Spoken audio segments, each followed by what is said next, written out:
Parmi les 9 membres de la communauté de l'anneau, certains attirent immédiatement la lumière.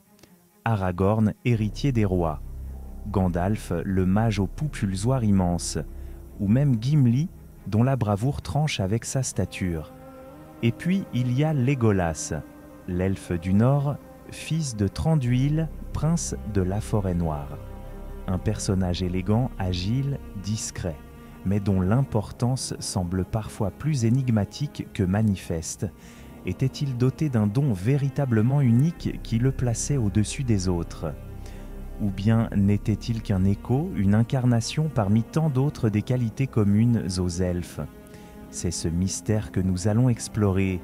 Derrière son arc, ses yeux perçants et ses pas silencieux, que révélait vraiment Legolas ? Et avant de poursuivre ce voyage en terre du milieu, n'oubliez pas, ici l'abonnement n'est pas un anneau à détruire, mais un précieux talisman à conserver. Et un simple like, c'est comme une flèche bien tirée de Legolas, précis, rapide et toujours apprécié. Pour comprendre ce que Legolas représentait vraiment, il faut d'abord rappeler ce qu'être un elfe signifie en terre du milieu. Les elfes ne sont pas de simples mortels embellis par la poésie. Ils sont, aux yeux de Tolkien, les premiers-nés, éveillés avant les hommes, témoins d'âges entiers, d'événements qui dépassent l'imagination des humains. Leur regard n'est pas seulement perçant, ils portent à travers les siècles et leur mémoire conserve ce que l'histoire des hommes oublie. Chez eux, certaines qualités ne relèvent pas du prodige individuel mais de la nature même de leur race. La vue perçante, par exemple, est presque une seconde nature. Un elfe distingue à des lieues ce qu'un mortel à peine soupçonne à quelques pas. De même, leur ouïe capte des murmures perdus dans le vent, le craquement discret d'une feuille sous un pas lointain, le frémissement d'une corde d'arc dans l'ombre. Leur corps, à la fois léger et robuste, leur confère une agilité qui semble irréelle aux yeux des hommes. Se mouvoir sans bruit, grimper, bondir, se déplacer sur un sol fragile sans jamais l'ébranler. Enfin, leur longévité, pour ne pas dire leur immortalité, leur donne une perspective unique, patience dans l'action, maîtrise dans l'attente, sérénité face aux épreuves. Legolas incarne tout cela. Ses exploits, rapportés dans Le Seigneur des Anneaux, traduisent moins une exception qu'une confirmation de ce qu'est un elfe. Traverser la neige profonde sans s'y enfoncer, pour lui ce n'est pas un miracle mais un simple pas, là où Boromir ou Gimli s'épuisent à chaque enjambée. Repérer à l'horizon les cavaliers du Rohan, deviner la silhouette de Gollum fuyant sur les eaux ou entendre l'approche d'ennemis invisibles. Ce ne sont pas des pouvoirs secrets, mais des dons communs à son peuple. Même sa capacité à marcher des jours entiers sans montrer la moindre fatigue n'a rien d'exceptionnel. C'est l'écho d'une endurance propre à ceux qui ne craignent pas le passage des siècles. Et pourtant, c'est précisément cette banalité elfique qui intrigue le lecteur. Car Legolas, en compagnie d'hommes et d'un nain, paraît surhumain, mais replacé parmi ses semblables, il ne l'est pas. Comparons-le un instant à d'autres figures du légendarium. Galadriel, par exemple, n'est pas seulement une elfe, elle est l'une des plus anciennes survivantes de la Première Âge, détentrice d'un pouvoir spirituel immense et gardienne d'un des anneaux des elfes.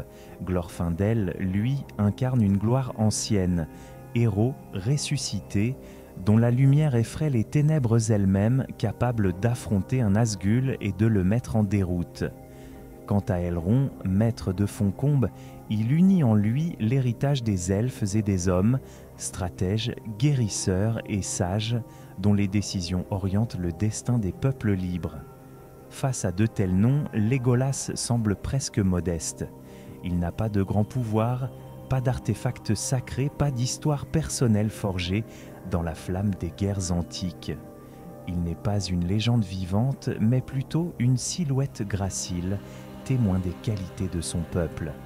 C'est d'ailleurs ce contraste qui le rend si particulier. À travers lui, le lecteur entrevoit la normalité quotidienne d'un elfe, ce qui, en comparaison avec les mortels, prend aussitôt des allures de prodige. Il faut imaginer ce que cela représentait pour un hobbit comme Merry ou Pippin. partager la route avec un être capable de tendre l'oreille et d'entendre des voix qu'eux-mêmes ne percevaient pas, de lancer une flèche avec une précision qui semblait irréaliste, ou encore de marcher avec une telle aisance qu'on aurait dit que ses pas ne touchaient pas vraiment le sol. Aux yeux de leurs regards émerveillés, Légolas devient une fenêtre ouverte sur le monde elfique, et pourtant il n'est qu'un fragment de cette immensité.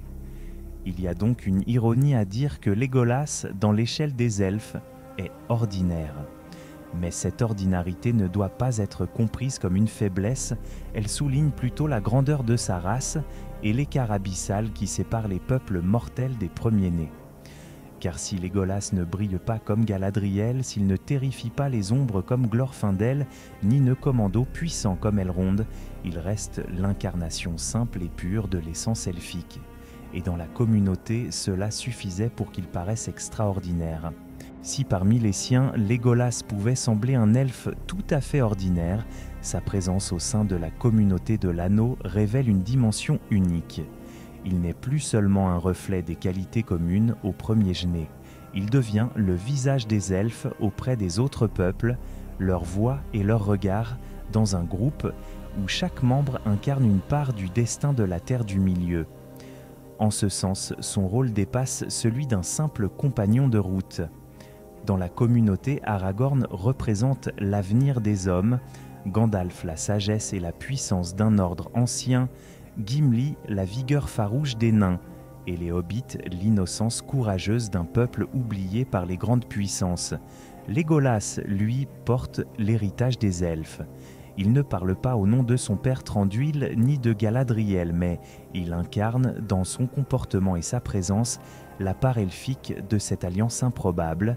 Sa voix rappelle que les elfes ne sont pas détachés du sort de la Terre du Milieu, et qu'eux aussi, malgré leur longévité et leur éloignement, doivent prendre part à cette lutte.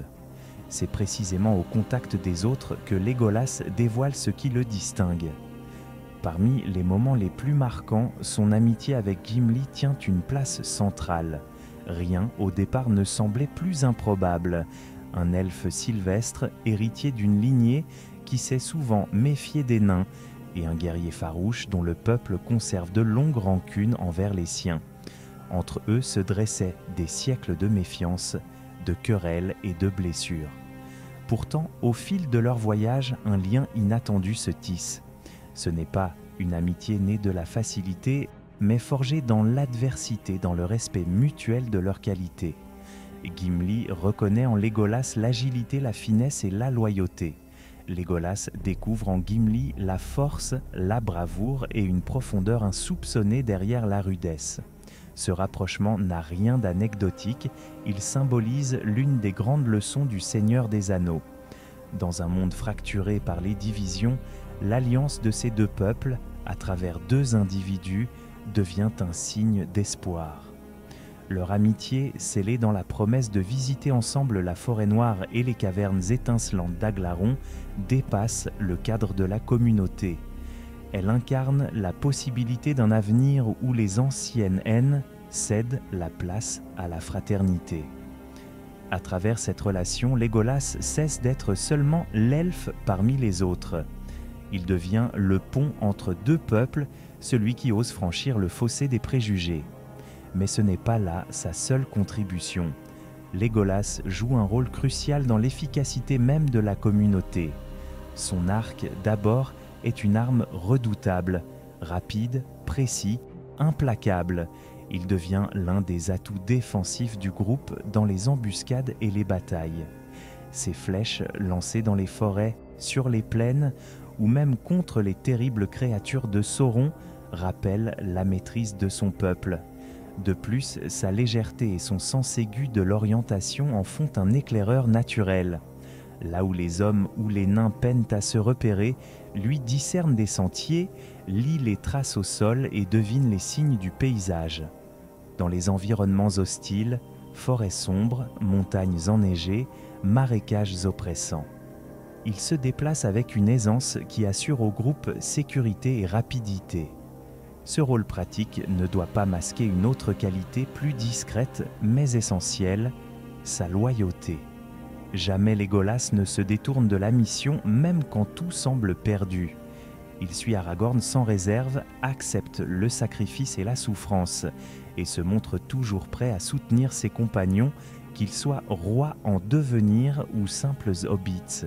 Cette fidélité n'est pas seulement celle d'un elfe respectueux de la parole donnée, elle reflète son caractère personnel, sa capacité à reconnaître dans la diversité du groupe une valeur qui transcende les origines. Enfin, ce qui distingue Legolas, c'est aussi sa capacité d'adaptation. Habitué à un monde forestier, il n'hésite pas à affronter des paysages étrangers, à marcher aux côtés de peuples dont les coutumes diffèrent radicalement des siennes, à participer à des batailles qui ne concernent pas directement son royaume. Il aurait pu rester dans la forêt noire, défendre ses terres comme son père, mais il choisit de s'engager dans une aventure qui dépasse son peuple, et c'est ce choix qui le définit véritablement. Ainsi, au sein de la communauté, Legolas révèle une singularité paradoxale. Il n'est pas exceptionnel par des pouvoirs démesurés, ni par une gloire ancienne qui le placerait au-dessus des autres. Il l'est par sa manière d'être parmi eux. Un compagnon fidèle, un guerrier vigilant, un ami inattendu.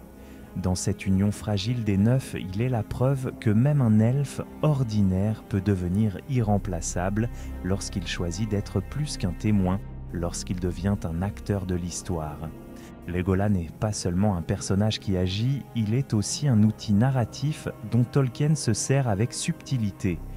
Sa figure permet au lecteur d'entrevoir de l'intérieur ce que signifie être un elfe au troisième âge.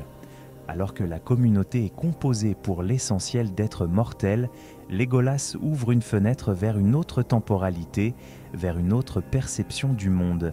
Son regard, son langage et ses réactions sont imprégnés de cette mémoire longue qui caractérise les premiers-nés. Par lui, Tolkien introduit une perspective qui dépasse le simple cadre de la quête et qui rappelle constamment que la Terre du Milieu est un lieu tissé d'histoires très anciennes. À travers Legolas, la voix des elfes demeure présente, mais sans l'éclat imposant de figures comme Galadriel ou Elrond. Là où ces derniers dominent la scène par leur sagesse ou leur autorité, Legolas agit dans la proximité, dans le quotidien partagé avec ses compagnons. Il ne prend pas de grandes décisions politiques, il ne révèle pas de vision prophétique, mais il transmet une impression vivante de ce que c'est que d'être un elfe ordinaire dans un monde qui s'éteint.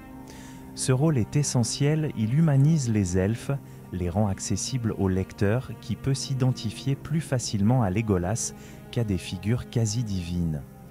Tolkien se sert aussi de lui comme d'un contrepoint narratif. Là où Aragorn incarne la gravité du destin et Gandalf la profondeur des mystères, Legolas introduit une légèreté particulière. Non pas une légèreté frivole, mais celle d'un être dont le rapport au monde est fait de fluidité et de grâce.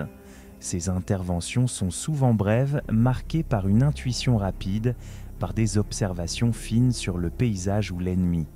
Il complète la lourdeur des décisions d'Aragorn et la densité des propos de Gandalf par une parole claire et vive, presque toujours tournée vers l'action immédiate. Cette complémentarité équilibre la dynamique de la communauté, offrant au lecteur des respirations dans un récit chargé de gravité. Sa relation avec la nature, en particulier, souligne un aspect fondamental de l'esprit elfique tel que Tolkien l'imaginait. Legolas ne traverse pas les paysages comme un simple voyageur. Il les perçoit, les écoute, les interprète. La forêt, la montagne, la rivière ne sont pas pour lui de simples décors ou des obstacles, mais des présences vivantes auxquelles il se relie spontanément. Son émerveillement face à la beauté de Fangorn, son attachement à la lumière, son écoute attentive du vent ou du frémissement des arbres traduisent cette sensibilité unique. Par Legolas, Tolkien rappelle que les elfes ne sont pas seulement des guerriers ou des sages, mais aussi les gardiens d'un lien profond avec la création. Cette dimension spirituelle est subtile mais constante. Là où d'autres personnages regardent la nature comme une ressource ou un défi, Legolas y voit une harmonie à préserver. Il n'a pas le poids d'un discours philosophique sur le destin du monde, mais ses réactions, simples, parfois presque silencieuses, résonnent avec la nostalgie elfique. Elles rappellent que ce peuple vit déjà dans le regret de ce qu'il perd, dans la conscience aiguë d'une beauté menacée. En ce sens, Legolas ne sert pas seulement l'action du récit, il en enrichit la tonalité poétique. Il est vrai qu'il n'a pas de scène héroïque éclatante à lui seul. On ne trouve pas, dans le récit, de grands chants où l'on célèbre un exploit monumental accompli par Legolas. Ses actions s'inscrivent toujours dans le collectif. Ses flèches abattent des ennemis, ses yeux discernent des menaces, ses pas guident la communauté, mais rien de cela n'est isolé comme un acte héroïque individuel. Pourtant, cette discrétion est précisément ce qui rend sa présence indispensable. Dans un récit qui valorise autant la solidarité que la grandeur personnelle, Legolas incarne le compagnon fiable, celui qui soutient, qui veille, qui équilibre. Sa fonction est donc moins de briller seul que de faire briller l'ensemble. Sans lui, la communauté perdrait une dimension, celle de l'elfe, en action au quotidien, témoin vivant d'un monde en train de disparaître. Avec lui, le récit gagne en profondeur, en contraste, en nuances. Il rappelle que le destin de la Terre du Milieu n'est pas seulement porté par des rois et des magiciens, mais aussi par ceux qui, même sans éclat monumental, incarnent la continuité et la fidélité. Ainsi, Legolas est une figure narrative discrète mais capitale. Il laisse le fil qui relie les elfes au reste du récit, la touche de grâce qui allège la gravité, la voix de la nature au milieu du fracas des armes. Et s'il ne devient jamais une légende chantée à travers les âges, il demeure dans le cœur du lecteur comme une présence lumineuse et indispensable à l'équilibre du voyage. Legolas n'était pas un héros légendaire comparable aux grandes figures de la Première Âge, mais il n'était pas non plus un elfe banal. Prince de la Forêt Noire ou Sichrouchizier, choisi pour représenter son peuple parmi les 9, il incarnait une part essentielle de la communauté. Ce qui le rendait spécial n'était pas un pouvoir extraordinaire, mais sa fidélité, son rôle de lien entre les peuples et cette amitié improbable avec Gimli qui dépasse les anciennes rancunes. Sa grandeur se trouve dans cette simplicité, être un compagnon indispensable, un regard elfique posé sur le monde, une présence discrète mais irremplaçable. Tolkien nous rappelle ainsi que parfois ce qui compte le plus n'est pas d'accomplir des exploits solitaires, mais d'occuper la place que personne d'autre n'aurait pu remplir. Et si vous avez apprécié ce voyage en compagnie de Legolas, abonnez-vous. Ce n'est pas un anneau maudit, mais une porte ouverte sur d'autres récits de la Terre du Milieu. Quant au like, laissez-le filer comme une flèche bien tirée, rapide, juste et toujours bienvenue.